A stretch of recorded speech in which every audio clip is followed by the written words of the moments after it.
Escolta, Fede, i tu per què et vas apuntar al perfil de videojocs? Bona pregunta.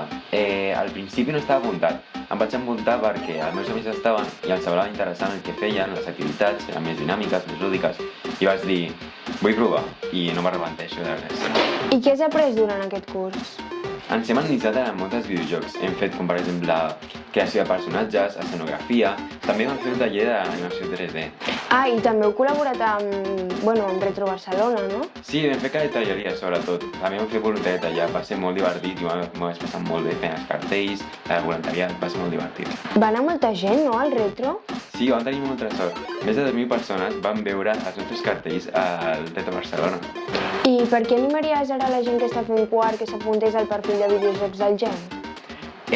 Són una qüestió de diferents elements. Per exemple, si t'agrada si és artístic, creatiu, o t'agrada no és afició als videojocs, és un perfil que et veu perfecte per tu. Què, vindreu, no?